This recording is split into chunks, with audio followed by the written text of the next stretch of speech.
Okay. After our break of 20 minutes, we are ready again to start and continue the analysis of IFRS 15. And in particular, we start with the step 1.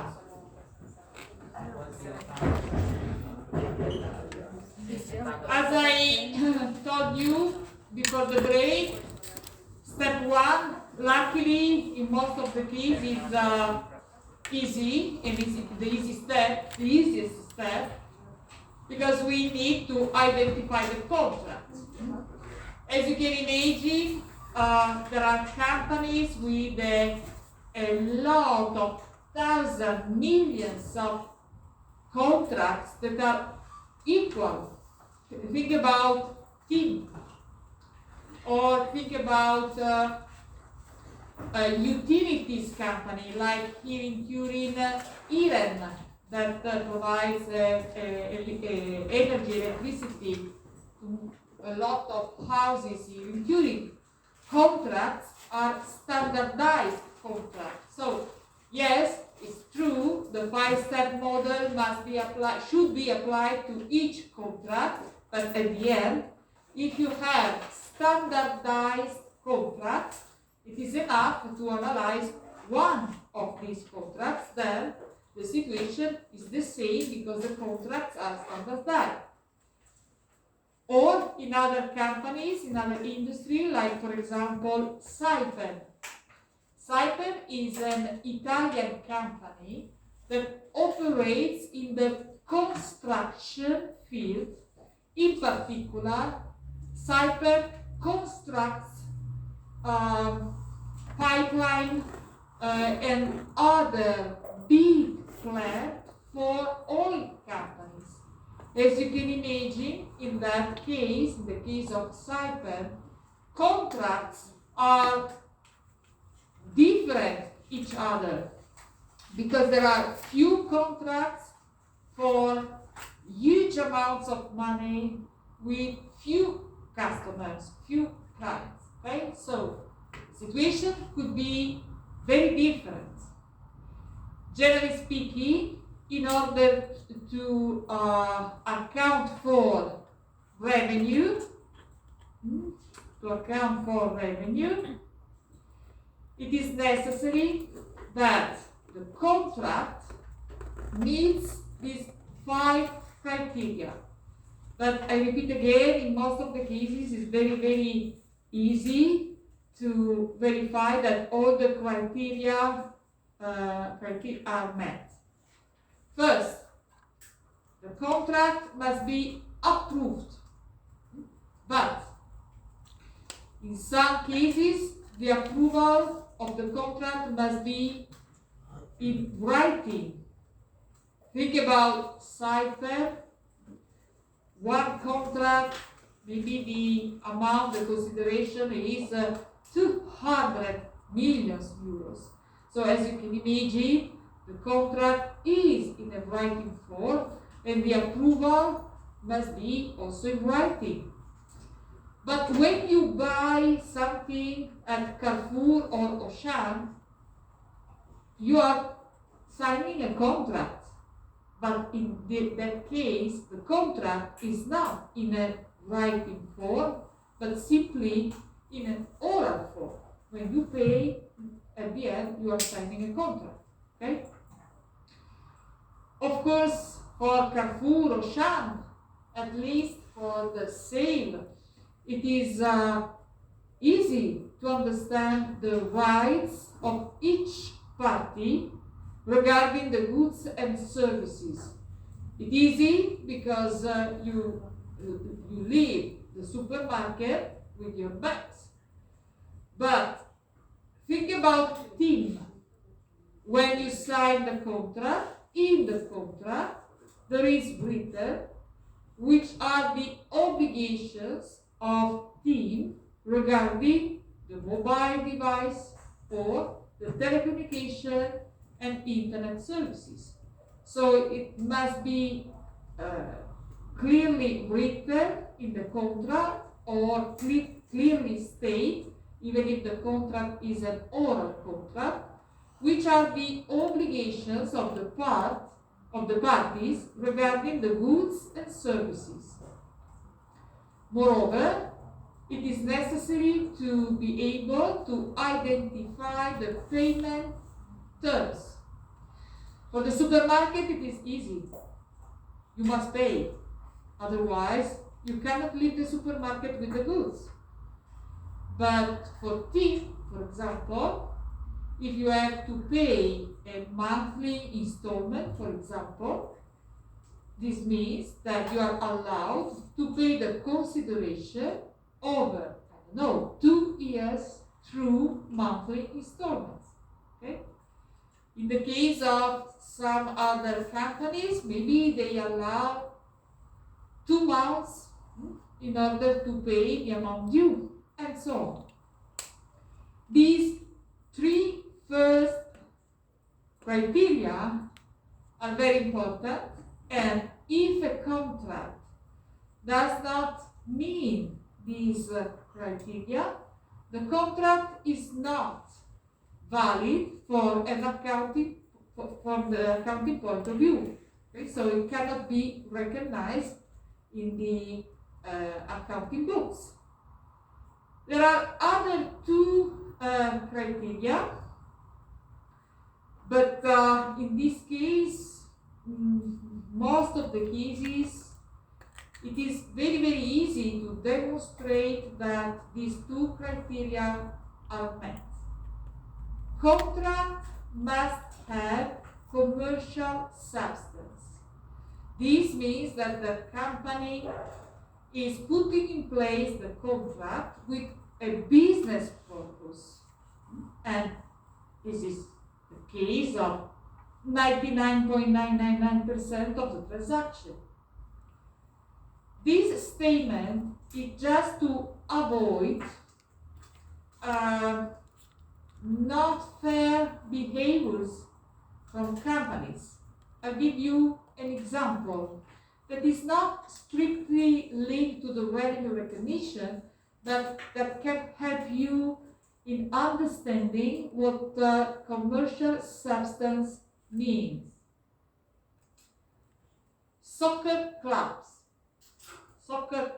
like Juventus, Lazio, Roma, Torino, Manchester, don't think about the big soccer clubs, but think about the small soccer clubs.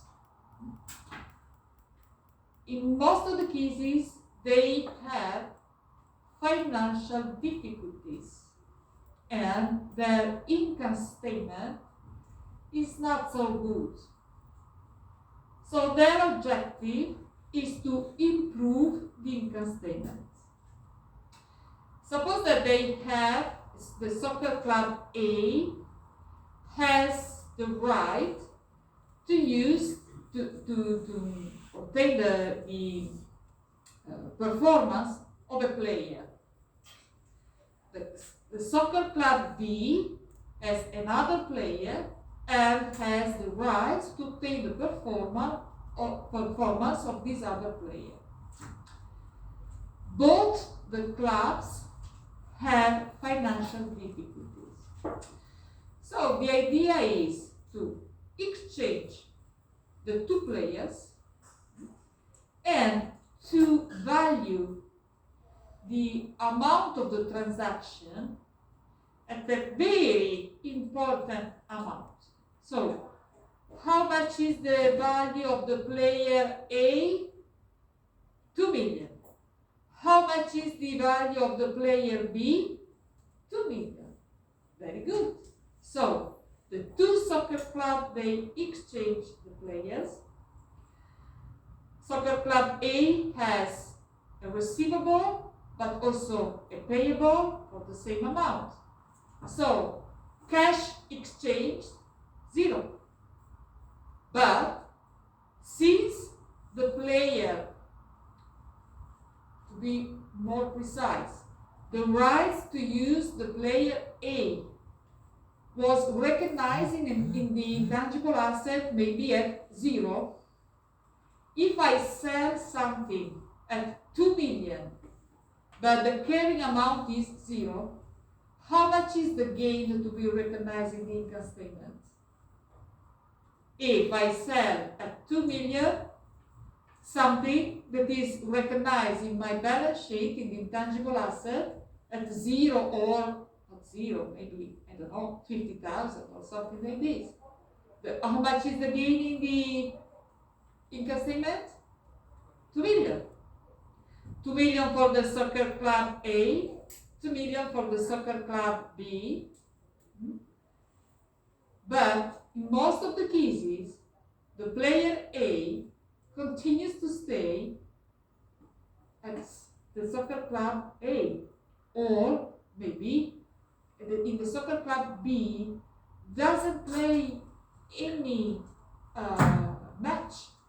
So the transaction is not conducted with a commercial substance, but with the only purpose to improve the income statements of both A and B. Is this clear, the meaning? Unfortunately, in the soccer clubs, this practice is very common. Under IFRS, there is this criterion. So if a contract does not have commercial substance, this is not a contract for accounting purposes. So this means that it is not possible to recognize the revenue in the income statement. Is this clear? Luckily, I repeat again, in the 99.999% of the cases, transactions are put in place with, and they have commercial substance, because the goal of the company is to provide services or to sell goods. But just in case, if two companies decide to make an agreement because my goal is to improve my revenue and your goal is the same, and they exchange goods, it is necessary to verify if the final objective is selling goods or if the final objective is simply to improve the income statements. And the strange thing is when there are no cash movements. Because if I have to pay, if there is an outflow of cash, this means that there is a commercial substance. But when the cash is not involved, this could be a signal that something is conducted only in order to improve financial statements. Okay?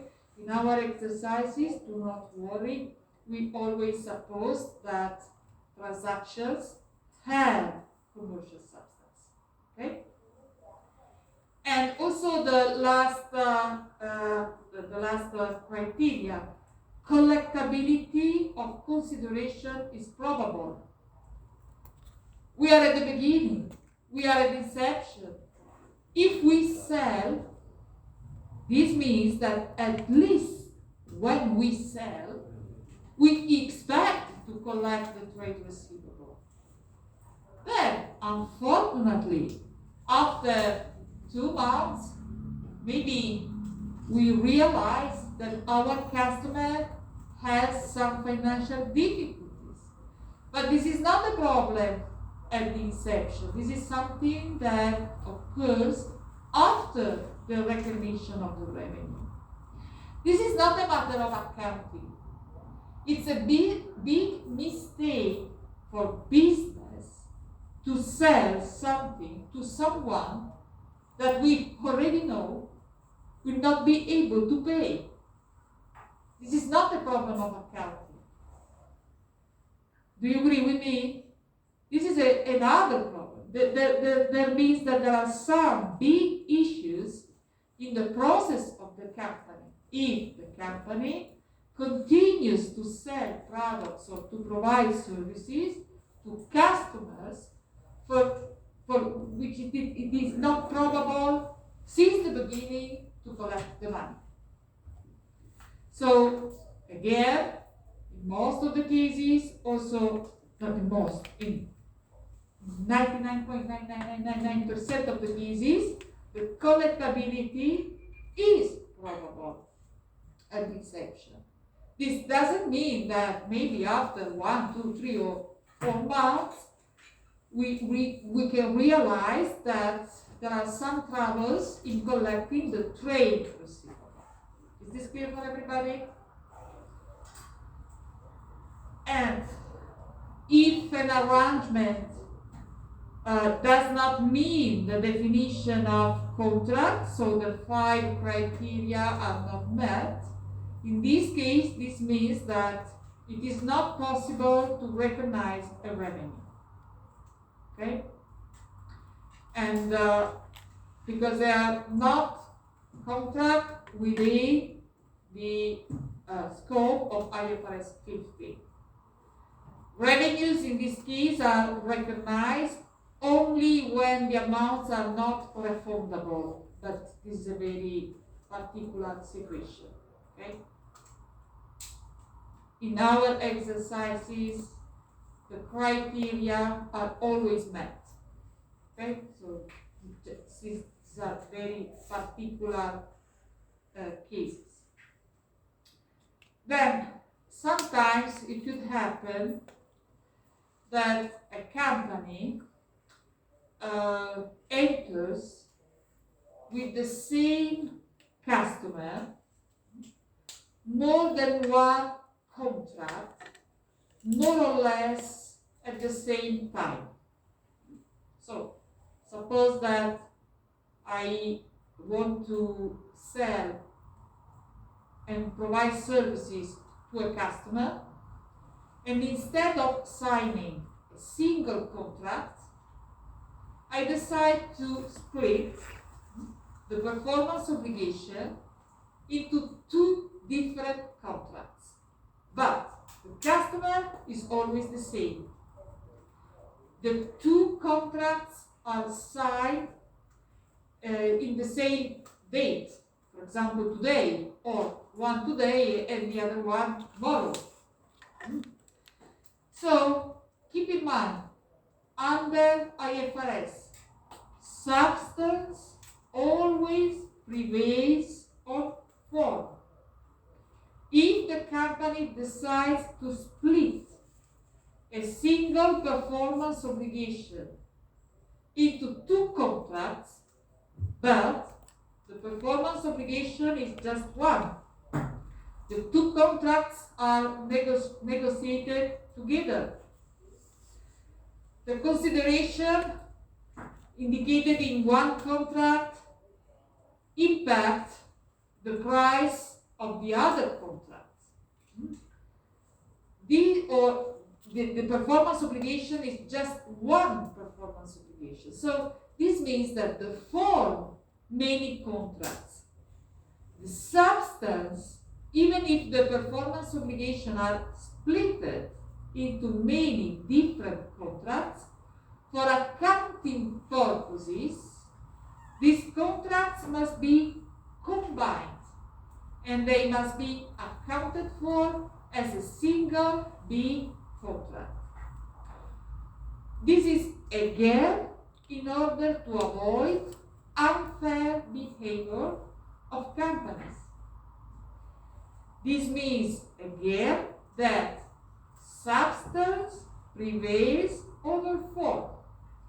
You can split whatever you want in a lot of different contracts, but if the performance obligation is just one performance obligation, if the content of the contracts are interrelated, for accounting purposes, a single big contract. Otherwise, companies could be tempted to split the performance obligation into many contracts in order to anticipate or posticipate the revenue recognition. IFRS 15 states it is not possible. Substance, always substance over form. Step 2, identification of the performance obligations. So if we have identified the contract, if it is the case, we need to combine more contracts in order to avoid unfair behavior of companies. Now we need to verify if in the contract there is just one single performance obligation or many performance obligations. And performance obligations are distinct. So if there are many performance obligations, if the goods and services are capable of being distinct and they are distinct within the context of the contract. So I'll give you an example. When you sign a contract with Wind, Team, and so on, Team has to analyze the contract. In the contract, there is a good, the mobile device, and the promise to provide services.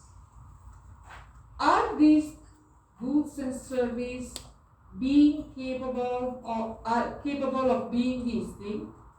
Yes, they are, because Team can sell separately the mobile phone and the telecommunication contract and services. It is possible to sell them separately. Do you agree? Now think to a software house that sells software. Like, for example, SAP. Do you know SAP? SAP is a German company. SAP provides information system, and in particular the so-called ERP. She's an engineer, and so she knows. ERP are information system and enterprise resources planning, integrated resource information system. So with the ERP of SAP, the company can manage everything: inventories, the orders to supplier, financial accounting, managerial accounting, treasury, payroll, and so on. But as you can imagine, ERP, yes, they are software. SAP is the leader of this type of software, at least for big companies. So a lot of big companies use SAP.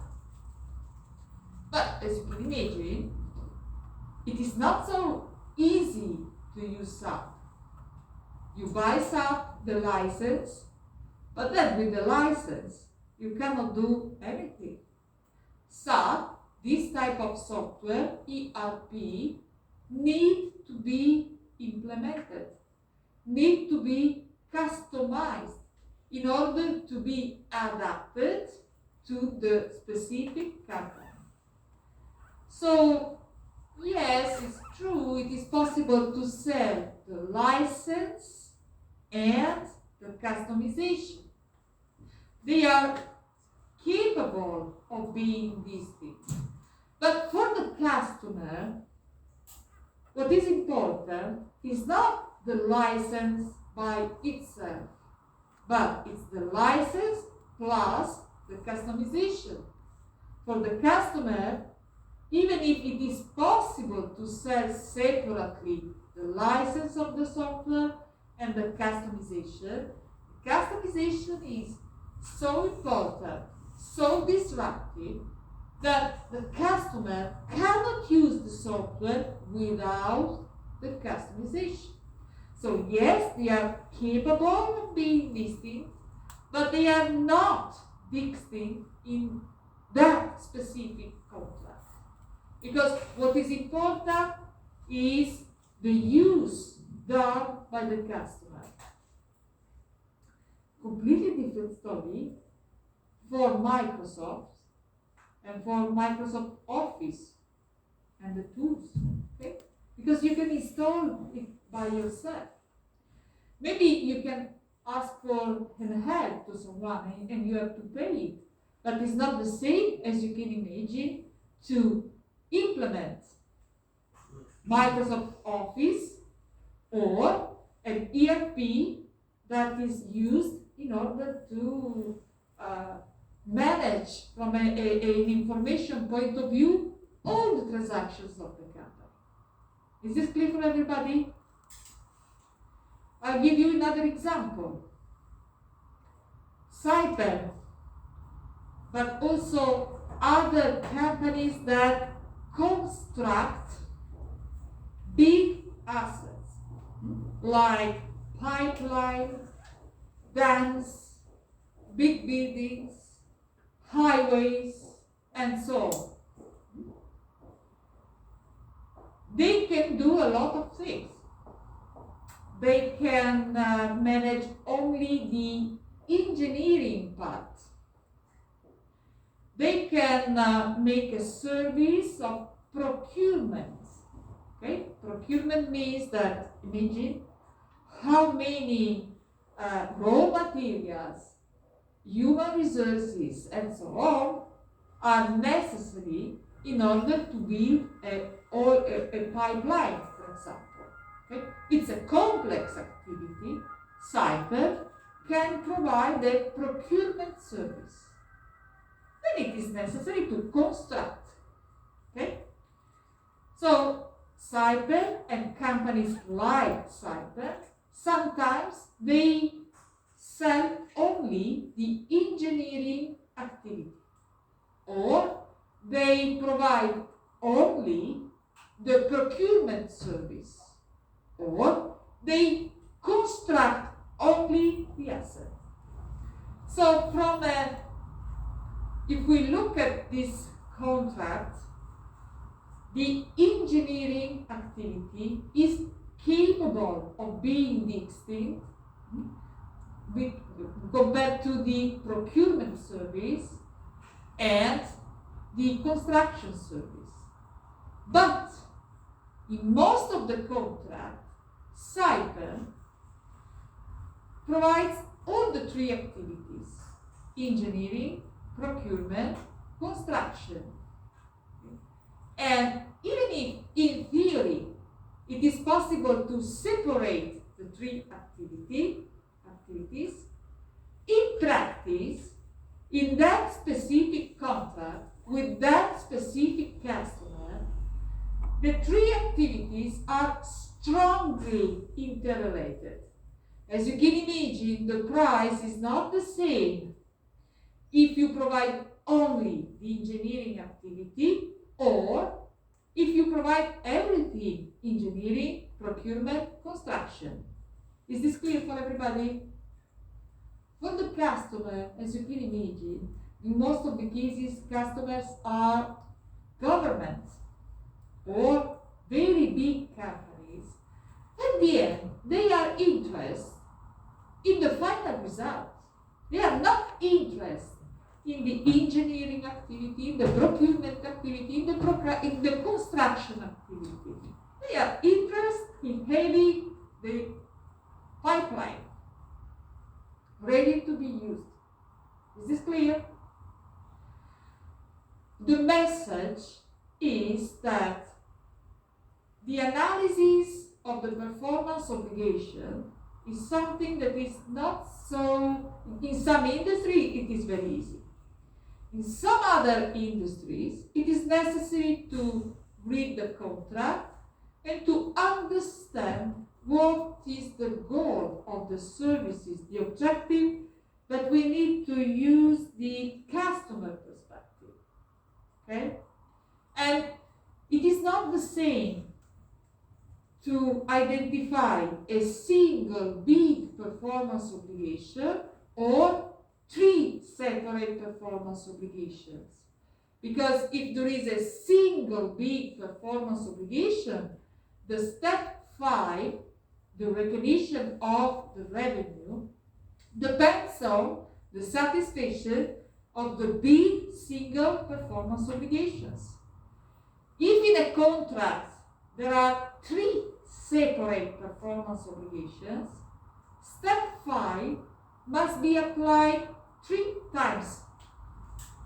So the revenue recognition can be completely different. Is this clear now? We are going to make a lot of examples. But before doing the example, I need to introduce all the steps. And this is very important for this reason. Identification of the performance obligations. Transaction price, step 3. As I told you before the break, luckily, in most of the cases, the transaction price is fixed. So if it is fixed, no particular issues. But there are some situations that oblige the company to pay attention. First, when the transaction price is variable. Could you give me some examples of transaction price that is variable?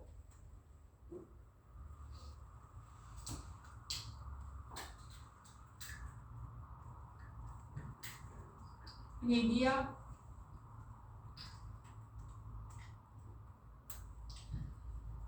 Electricity, some way, because generally speaking, contracts where the price depends on the commodity price, like electricity, that is, the price is linked to the price of oil, gas, and so on. This is an example. Royalties, because in most of the cases, the revenue from royalty are based on the volume of product sold. Other example,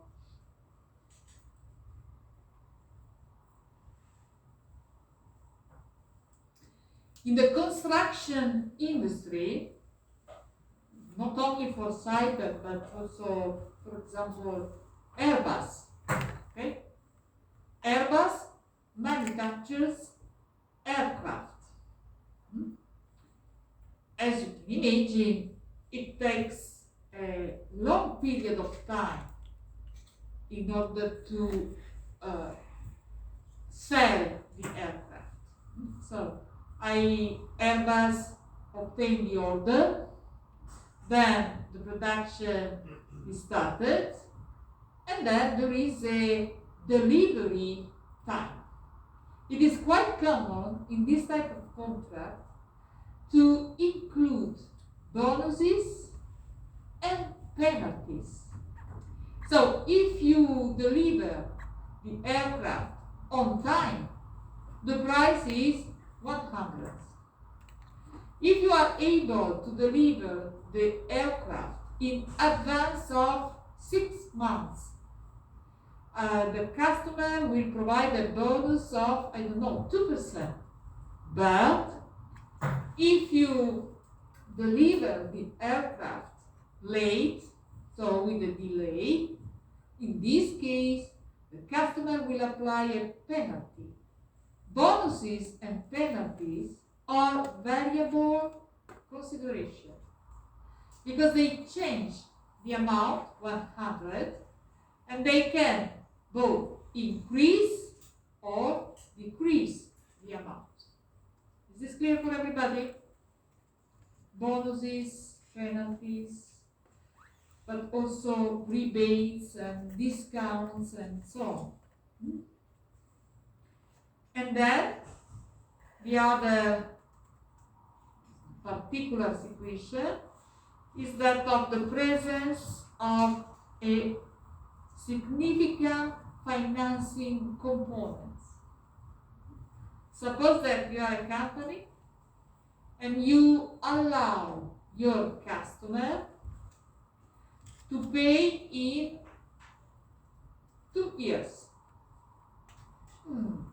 If the customer is allowed to pay in 2 years, this means that you, the company, you are not only selling or selling a good or providing a service, but you are also financing your customer.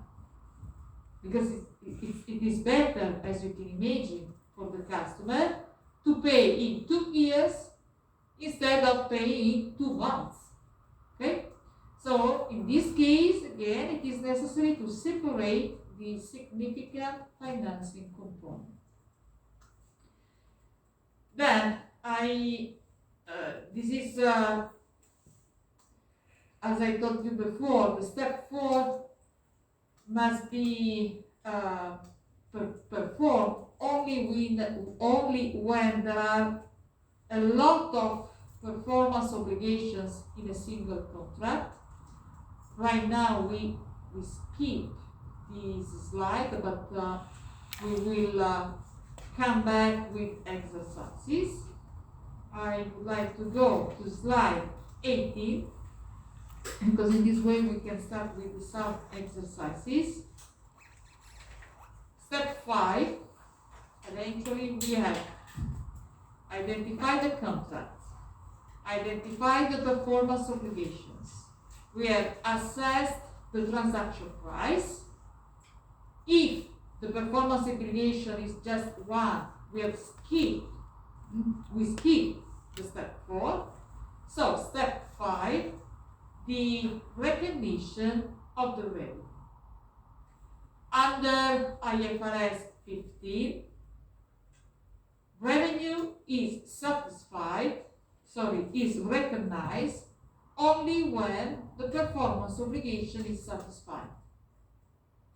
And according to IFRS 15, a performance obligation is satisfied when the control over the asset is transferred to the customer. Control means that the customer can decide how to use the goods, can benefit from the goods, can resell the goods, for example. And generally speaking, there are 2 ways of transferring the control to the customer. Little by little, over time, or at a point in time, in a very specific day. For example, when you buy a mobile phone, think about the company that is selling you the mobile phone. Okay? This means that for the company, this is a revenue to be recognized at a point in time. Because once the mobile phone is in your hands, you can control the mobile phone. You can use it and so on. So the company has to verify when the control is transferred. As you can imagine, it's not a problem if we are in October. So yesterday, today, or tomorrow, it's the same. But if we are at the end of December, as you can imagine, it's not the same if the day of the transfer of control is the 29th of December or January the 2nd. It's completely different. Because if the control is transferred on the 29th of December, the revenue is recognized in the reporting period that ends at the end of December. If the control is transferred on January the 2nd, the revenue cannot be recognized in the reporting period in 2021, but we need to wait 2022. Is this clear for everybody? So it's very important to verify when the control is transferred. So when the customer can decide how to use the asset. Overtime is the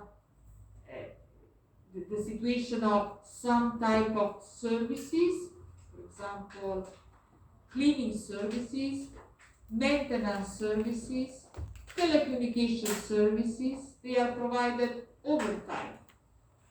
And the construction of some type of assets, like when you construct, if the company constructs a pipeline or a dam or similar things.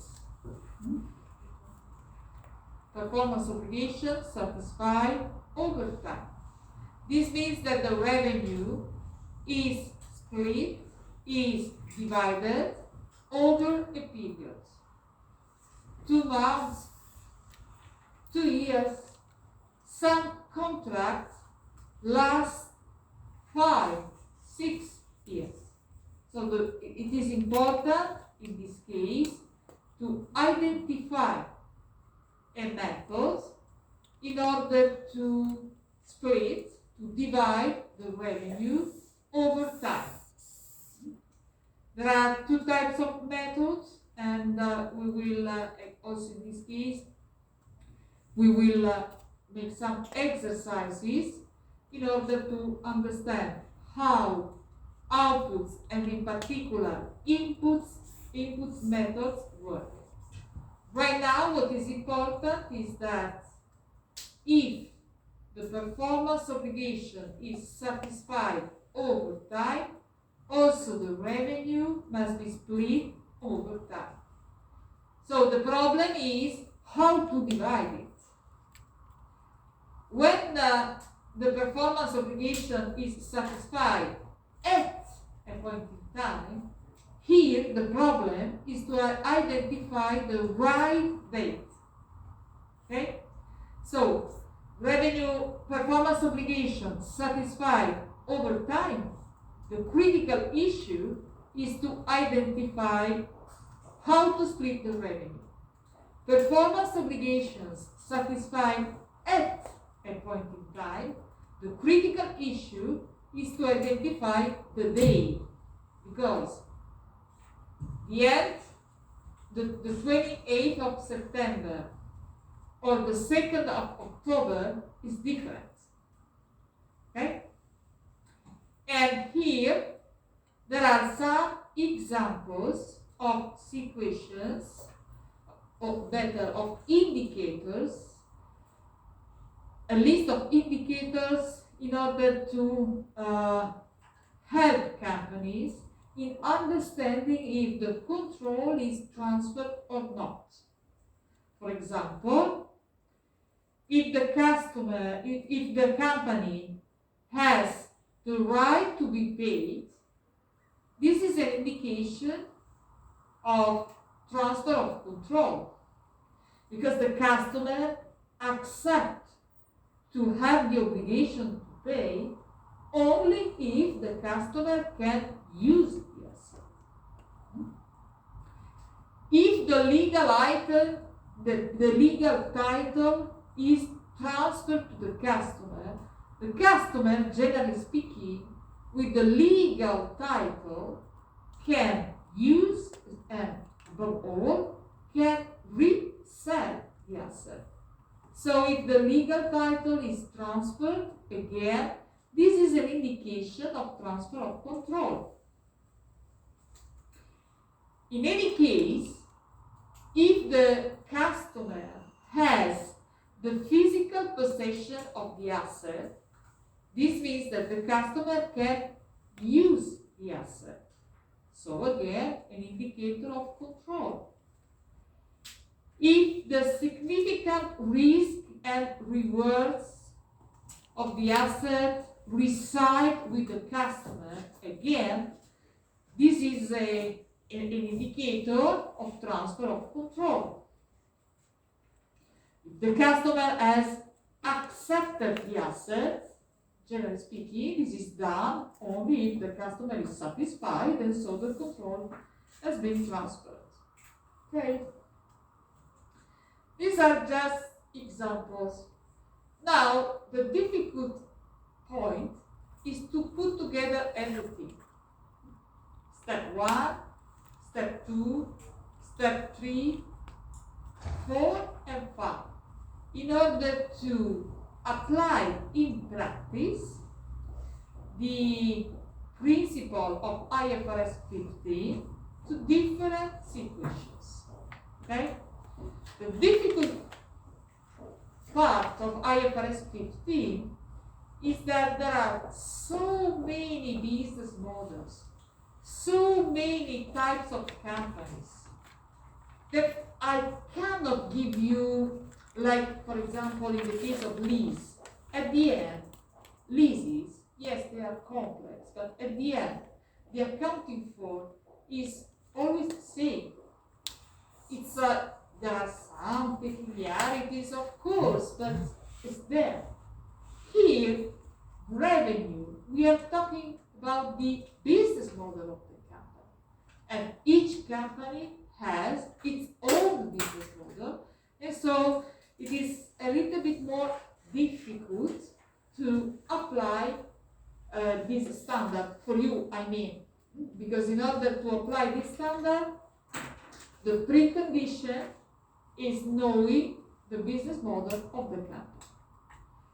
So we can start with some example, little by little, starting from the less complex, and then little by little moving to the more complex.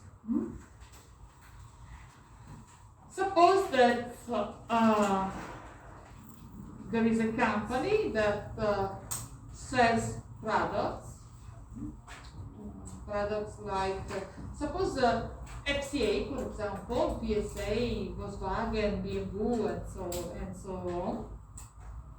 And in this case, the customer is the dealer, okay? So not the final users of the car, but the dealer. So there is the car maker A that sells car to dealers. In this type of contract, it is quite common the following situation.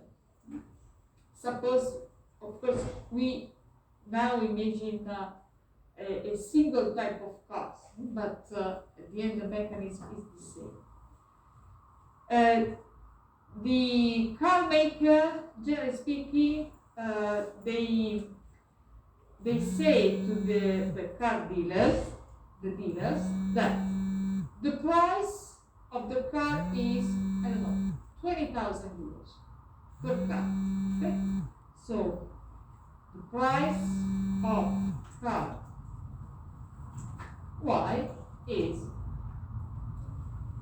20,000 euros. But if during a certain period, for example, if during 2021 the dealer buys at least, suppose, 50 cars of that particular model, the car maker A will apply a rebate of 2%. This is a quite common contract. Okay? So, the car maker A in January, February, March, April, May, and so on sells a car. In the invoice, there is written 20,000 euros for each car. But at the end of December, if the dealer, that particular dealer, during 2021, so from January to December, if the dealer buys at least 50 cars, even if the invoice made from January to December were for 20,000 euros, most of that invoices are already collected by the end of December. But if 50 cars are bought, the car maker returns the 2% of the amount invoiced to the dealer. This is a rebate. Okay? In Italian, premio di quantità.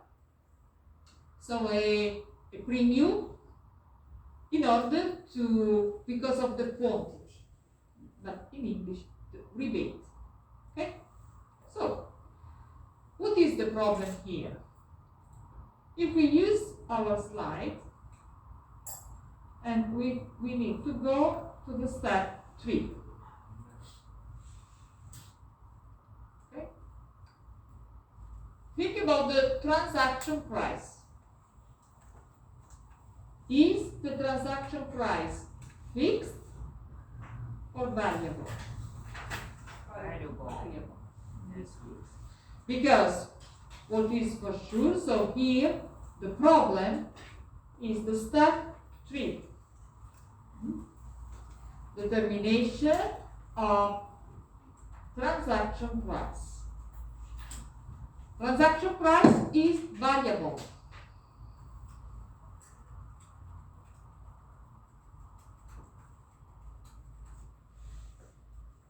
To be more precise, the fixed part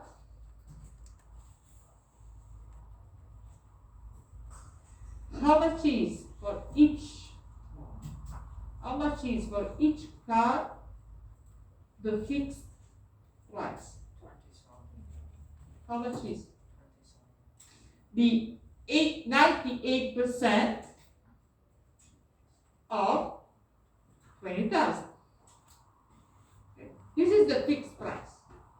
This is the part that the car maker is sure to obtain. The variable part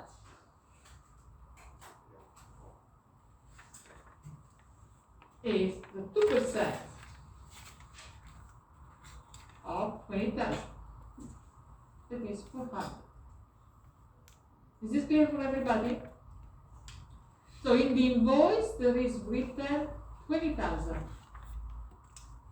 But since the agreement is that if the dealer buys at least 50 cars, the car maker will apply a rebate of 2% of all the sales. This means that 98% is the fixed part. The 2% is the variable part. And now try to apply. Because suppose that on January 1st, 21, the car maker sells, for example, 4 cars Y to the dealer.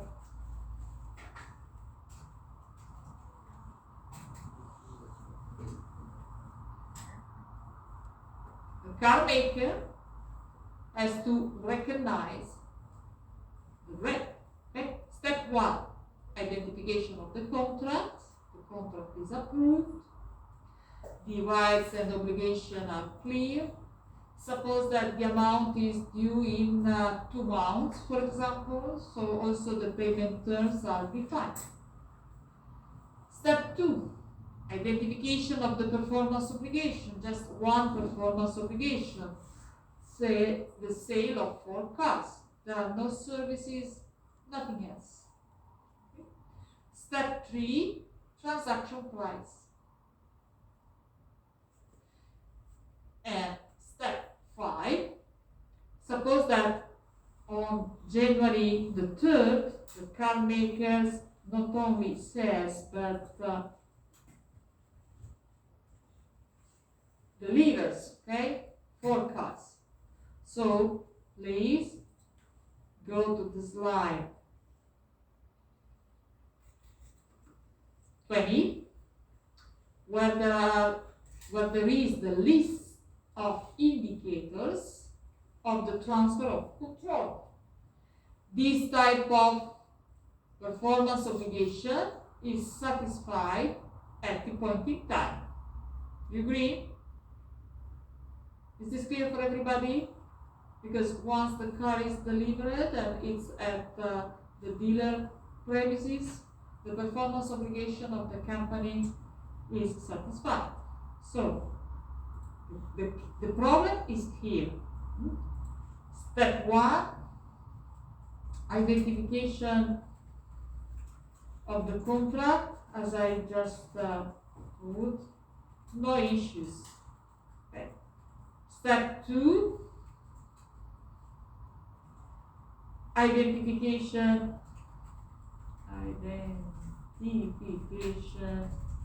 of, oh my goodness, of PO stands for performance obligation, a single performance obligation. It is sale of 4 cars. Okay. The problem is the step 3. Step 4, it is not relevant. It's not relevant. Step 5. This is a performance obligation satisfied at a point in time, and in particular on the 3rd of January. Just to simplify, okay? As you can imagine, it's a little bit more complex, but just to simplify, it's the 3rd of January. So now what I ask you is to recognize, to make the accounting entry on January the 3rd, when the cars are delivered, so the revenue must be recognized. What do you suggest?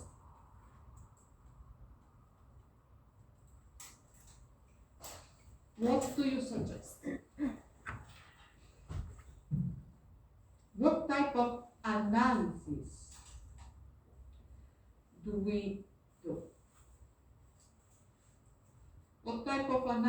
analysis do we need to do?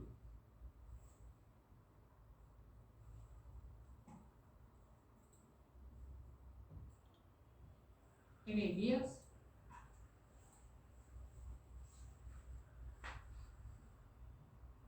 Maybe we should take as certain that we have the 98% of that amount as revenue, while 2% is something we're not certain. Okay, for sure we need to recognize a revenue of 98,000. The 2% for 100, it depends. I mean, when there are this type of contracts, the car maker is obliged to make an estimate. Okay? So the car maker needs to estimate how probable is to be obliged to refund the 2%. As you can imagine, the car makers, they have a long experience with the dealers, and in particular with that particular dealer. So the car maker needs to make an estimate on how probable is to be obliged to refund, so to pay back 400 euros for each car. If the car maker estimates highly probable, to be more precise, probable, to be obliged to refund 400, so your solution, the solution of the students here in the classroom, is the right one. The revenue that can be recognized is only 98,000, so 98%, so 19,600, because this is the only fixed part. On the contrary, if due to the experience that the car maker has, the car maker estimates that it's not probable to be obliged to refund these 400, so the revenue is recognized for 20,000. Is this clear? Of course, this is difficult to do, but keep in mind that the car makers, they have the particular experience. Then it is probable that for a new dealer, so a dealer that has started the relationship with the car maker only in 2021, it's more difficult to make the estimate. For dealers that are customer of the company since a long time, it is easier. Estimates is not a problem. When we make estimates, we need to use we need to use the information that are available when we make the estimate. Then, if after some months there are new circumstances, there is a new information, no problems. We simply change our estimate. Okay?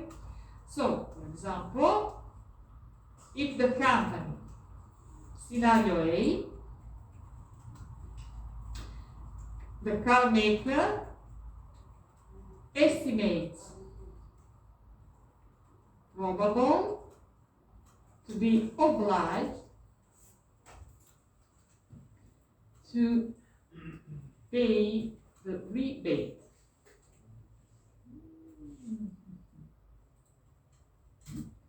So, as suggested by your colleague, the car maker has to recognize a trade receivable. Pay attention.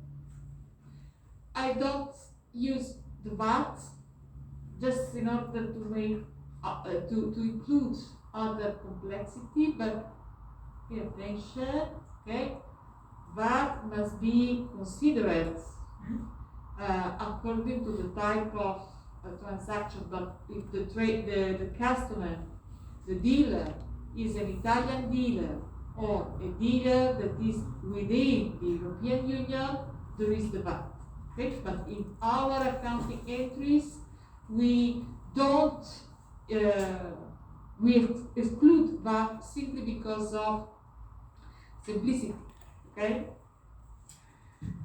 Just because maybe, and if you show the solutions to your parents, and your parents maybe are chartered accountants, and then they say, oh, Professor Busso is explaining you this transaction that the VAT is missing. We know that the VAT must be taken into account, but we don't in our exercises here. Okay? So there is a trade receivable. Since the amount invoiced is the nominal one, the trade receivable is for 20,000. Then, as suggested by your colleague, the revenue in this case is only for the amount that the company expects to be entitled to receive. 19,600. Of course, the cars are 4, so it is necessary to multiply by 4. Okay? What about the difference? So 400 times 4. Any suggestion about the name of this account, of the account to be used? The company is, on the one hand, collecting the trade receivable. So the company has the right to collect in few months 80,000 euros. On the other hand, the company has the obligation to pay back 400 for each car in case the dealer is able to obtain. Emanuele is suggesting provision.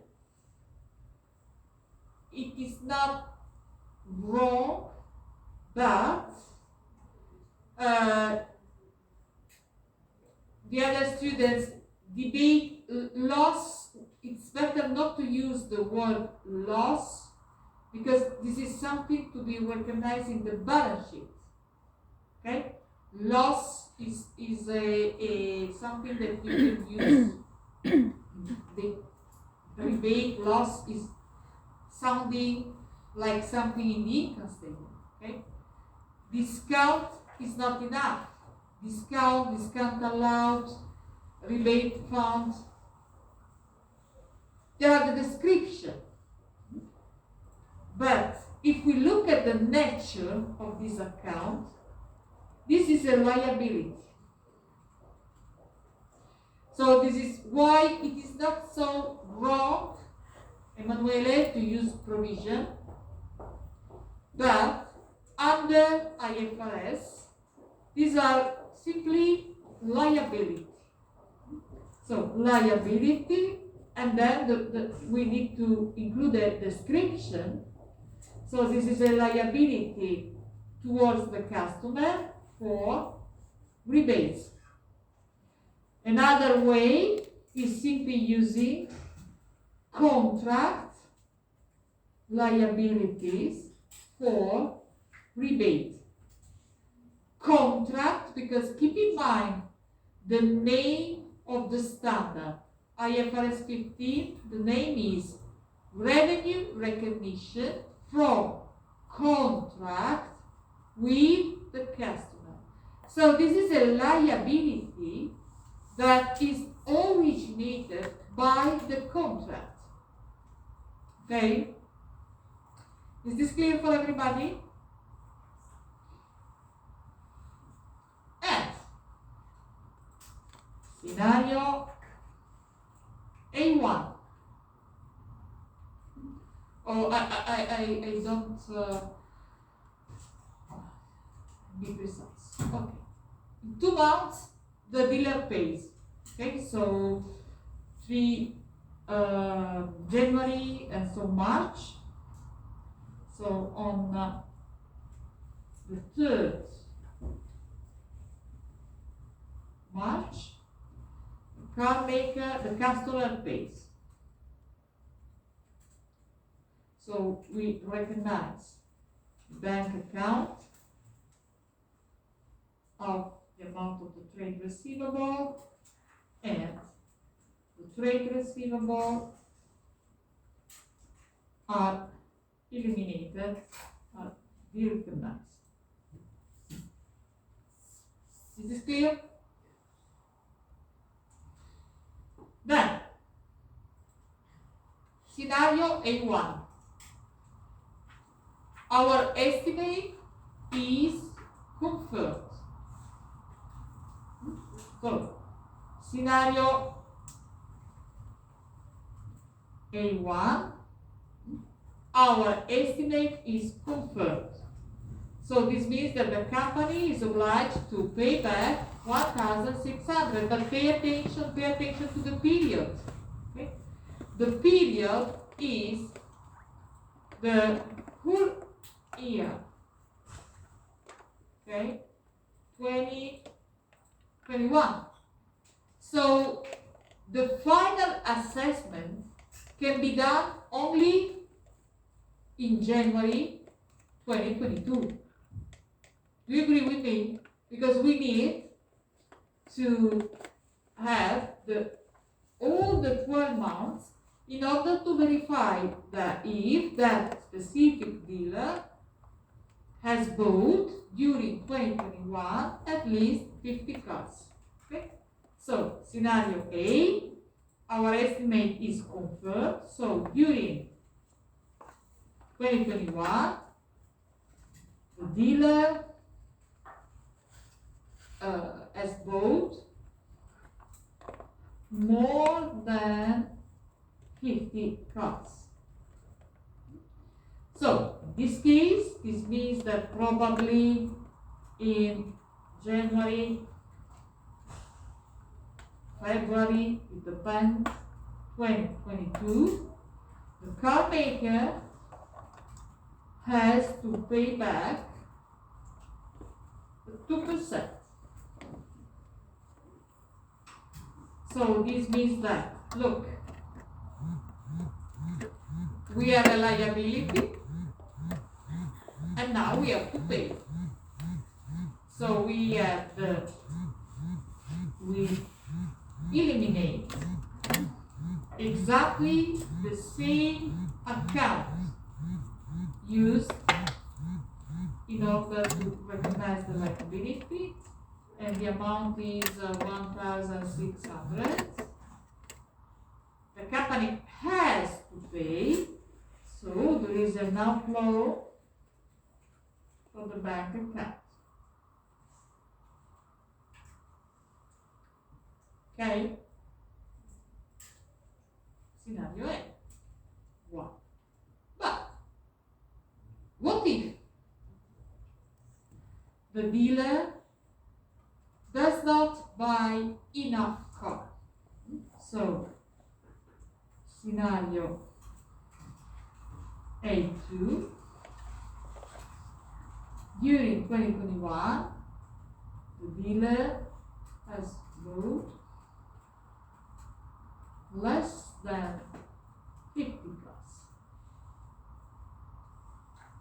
Now, pay attention, this is important. The analysis is done in January, February. But I hope you know that if the reporting period ends at the end of December, the company needs 1-2 months at least in order to prepare financial statements. Okay? So it's true that the analysis is conducted only in January, February, but it's something that refers to a situation that was present at the end of the reporting period. Is this clear? So this means that in this case, I use the end of 2021.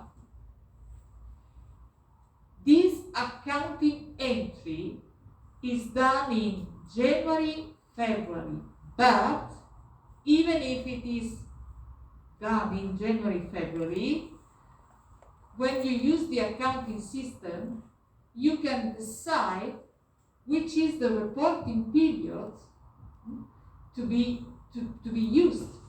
And in this case, even if you are making the measurement in January, February, is something that refers to the previous year.